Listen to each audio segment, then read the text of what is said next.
mec, ça va? Eh mais t'es venu comment? Je t'ai même pas entendu arriver. Oh bah avec Apple. Ah ouais, t'as réussi à le maîtriser? Bon tu sais, là c'est juste qu'un gros nounours hein.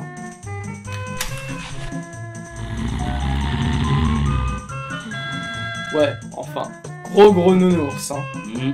Bah dis-moi, t'as pas une pomme? Ouais, si, attends. Apple! Dingue cette histoire. J'ai vraiment cru qu'on allait crever. Non mais moi aussi. Ne bouge surtout pas, sa vision est basée sur le mouvement.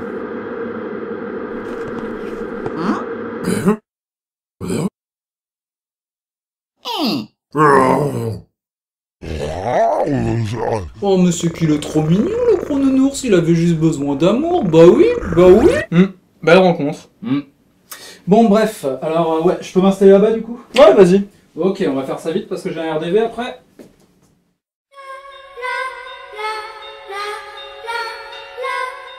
Salut à tous et bienvenue dans ce nouvel SCP, quelque peu attendu, dans lequel nous allons nous intéresser à une nouvelle catégorie, la classe Thomiel. Classe fort intéressante car il s'agit cette fois-ci d'entités utilisées directement par la Fondation pour contrecarrer d'autres SCP. Non mais t'inquiète, ça va s'éclaircir au fur et à mesure. Allez, c'est parti. Et on commence tout de suite avec le premier SCP qui n'est autre qu'une machine à remonter le temps. Enfin, à l'endroit. Pas dans le passé. Dans le futur, quoi. Oui, donc du coup, ça devrait plus s'appeler une machine à monter dans le temps. Une machine à voyager dans le temps. Oui, tout à fait, oui. Une machine à Voyager dans le temps. mais pas très loin. Enfin, si tu peux, mais plus tu avances, plus ça consomme de l'énergie. Et pas qu'un peu. Autant te dire que c'est pas avec ta batterie de Samsung que tu vas aller très loin. Ceci dit, elle a un gros avantage. C'est que... Elle te ramènera spontanément dans ta période d'origine après quelques semaines. Oui, enfin, quand on dit quelques semaines, c'est une estimation. En fait, ça varie tout le temps. Juste, si tu pars, dis-toi que c'est pas la peine de réserver ton billet pour le concert de Bieber. Même si tu pars pas d'ailleurs. Bref, SCP-2003 est un SCP conçu et construit par la Fondation elle-même.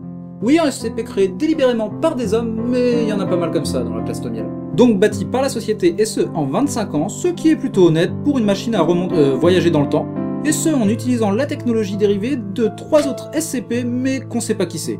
Mais on s'en fout, c'est classe. Toutefois, comme rien n'est jamais parfait, les premiers essais sur SCP-2003 ont montré que ce dernier provoquait de graves dommages sur tout tissu animal ou végétal qu'il utiliserait. Sauf concernant le tissu cérébral. On sait pas trop pourquoi, mais que c'est comme ça. En conséquence, des dispositions ont été prises concernant les voyages temporels. Alors toi, là-dessus, tu pensais à une combinaison de protection qui, grâce à une technologie de fou, permettrait de protéger les tissus du voyageur, hein? T'es mignon. Non, en fait, on envoie des vieux. En phase terminale, c'est plus sympa. Bon, cependant, ces derniers seraient totalement bénévoles et s'ils reviennent entiers, auraient droit à un ensemble d'avantages sociaux. Donc, ouais, non, c'est chaud quand même. Enfin, sinon, il y a une autre solution. Solution où cette fois-ci les candidats suivraient une longue formation avant de voir leur cerveau, nerfs et toute autre structure du système nerveux enlevés chirurgicalement et transplantés dans une sorte de robot à la Big Dog intitulé XX890-V LFO, la base. Ce dernier sera alors paré à travers SCP-2003 avant de devenir obsolète, car perdant complètement la boule. Alors oui, juste un truc, sachez que ce SCP est en anglais et n'a pas de traduction. Et même si je ne suis pas trop mauvais dans la langue de Shakespeare, je n'ai pas tout à fait compris s'il était possible de retransplanter les tissus nerveux dans l'eau plongée dans le coma. En imaginant que ça soit possible, ça va, t'excite pas, on parle de l'univers SCP là. Parce que je te rappelle que le numéro 524 est un lapin qui se bouffe la gueule, ou encore le numéro 024-FR, un sandwich jambon beurre. Donc voilà, me saoule pas.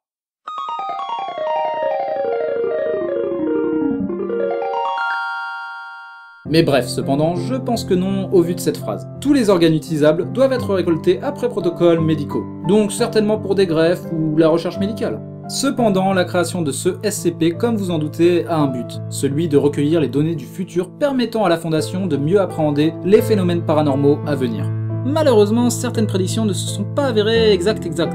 Et l'on pourrait penser dès lors que SCP-2003 ne permet pas un voyage vers notre futur, mais dans celui d'une couche parallèle au nôtre. SCP-2932 est une structure organique située dans la Reserva Comunal al Sierra, dans l'est du centre du Pérou, composée d'arbres, vignes et différents végétaux et surmontée d'un dôme paraissant indestructible.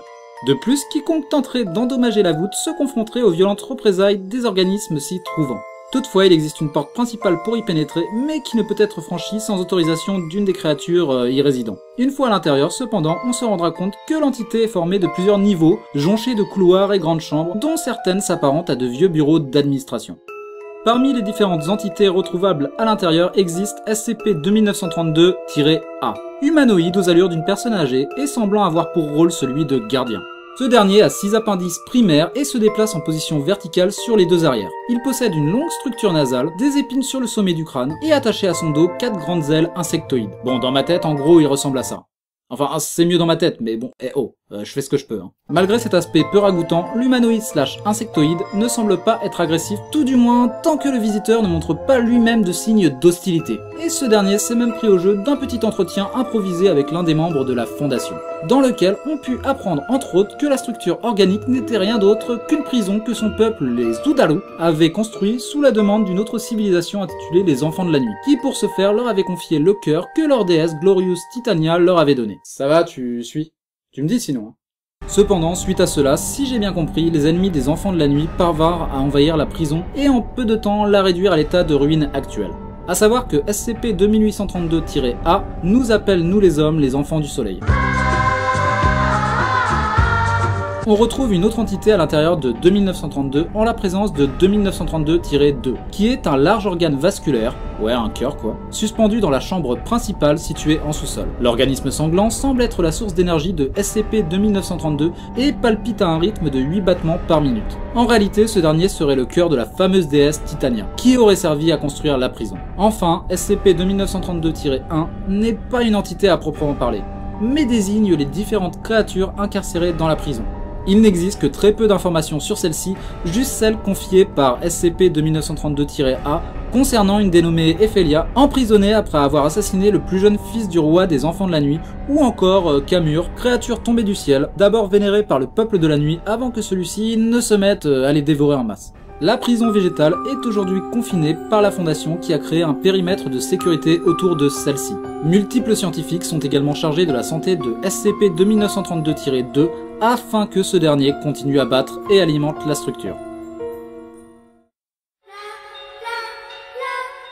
SCP-2798 est un champ d'énergie généré par la Fondation elle-même depuis les années 70 dans le but d'atténuer les effets de SCP-001, sur lequel je n'ai malheureusement aucune info à vous donner, celle-ci étant totalement classée top secrète. Au point qu'il existe de faux fichiers et même un système de nature inconnue qui provoquerait un arrêt cardiaque à quiconque s'approcherait des dits documents. Bon allez, en fait, parce que je vous aime beaucoup, mes petits trolls, j'ai approfondi les recherches et réussi au final à avoir des infos sur cette énigmatique SCP sous forme de proposition d'un certain Dr Clef. À savoir qu'il s'agit d'un vieux rapport ne semblant pas être à jour. En effet, dans celui-ci, 001 est placé entre l'Euclide et le Keter, alors qu'au vu des moyens déployés pour l'arrêter, il devrait, si ce n'est être en Keter, n'appartenir même à aucune classe, tellement sa menace semble éclipser celle des autres. Ceci étant dit, on apprend dans ce rapport qu'il s'agirait d'une entité humanoïde flamboyante, dotée de différents appendices émergeant de son dos, épaules, chevilles, poignets, ressemblant à des ailes, allant de 2 à 108 au vu des observations. Oui, en gros, on sait pas trop. Ce dernier possède une épée baptisée pour le coup SCP-001-2, émettant des flammes qui rivaliseraient avec la température du soleil, et de laquelle il se servirait pour éliminer toute créature s'en approchant à moins d'1 kilomètre. Paradoxalement, l'environnement autour de l'entité ne semble pas être affecté par l'extrême chaleur. 001 est observé la plupart du temps en position de prière, et les sujets humains qui y ont été exposés semblent avoir entendu une voix dans leur tête leur ordonnant d'oublier ce qu'ils auraient vu. Selon la légende, cependant, un homme reçut une autre consigne, celle de se préparer. Par la suite, selon la légende toujours, ce dernier créa la SCP Fondation. Enfin, il a été observé grâce à des photographies à longue portée que l'entité se tenait devant une gigantesque porte dans laquelle fut aperçu une sorte de jardin contenant en son centre un pommier et un autre arbre aux fruits d'origine inconnue. Il semble avoir été aperçu également à l'intérieur de celui-ci de nombreuses entités semblables à 001. Dès lors, on a baptisé ce dernier The Gate Guardian.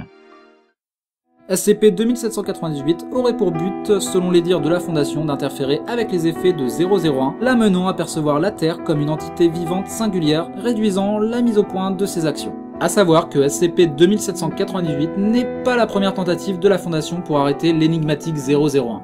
En effet, il y eut avant la création de ce dernier le projet Serapis, mais qui se révéla inefficace face à la menace. Toutefois, on... Oh la Ça vache. va, mec? Tu veux Ah, qu'on fasse une oh pause? non, t'inquiète, ça va, y a pas de problème, j'ai... Ouf, oh la vache. Ah, j'aurais pas dû tenter les fruits de mer en cocktail. Oh, tu sais quoi? Tiens, attends, vas-y, remplace-moi 2 secondes. Hein? Non mais t'inquiète, t'as juste à lire le texte, je reviens. Vas-y, pose-toi.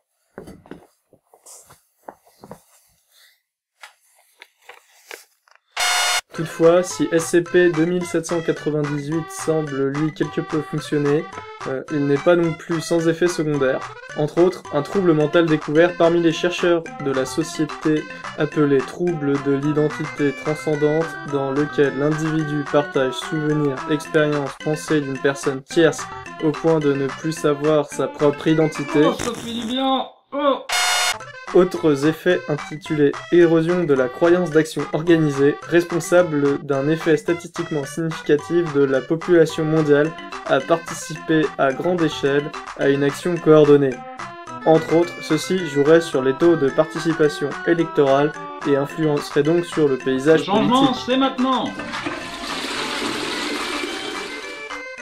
Enfin, dernier effet important, la détérioration de champs générés par d'autres corps célestes, particulièrement la Lune, et qui, à long terme, pourrait avoir, comme vous l'imaginez, de graves conséquences. Le protocole concernant le SCP inclut une surveillance périodique, devant être effectuée au moins une fois tous les 3 mois. Ok, c'est dans la boîte? Ouais, je pense. Bon bah nickel, bon bah... Ouais mec, je te remercie. Je dois y aller, hein, désolé, j'ai rendez-vous avec Dora. Bah, tu sais qu'elle aime pas attendre la coquine. Fais attention sur la route, hein.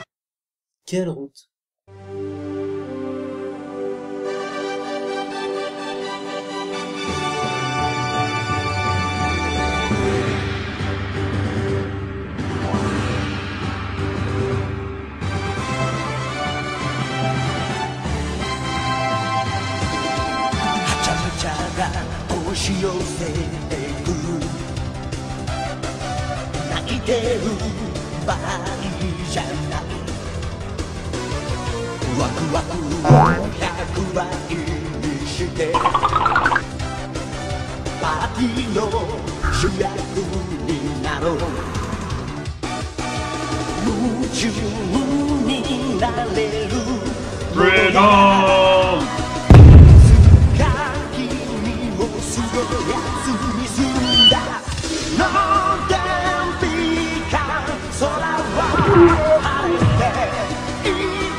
Ding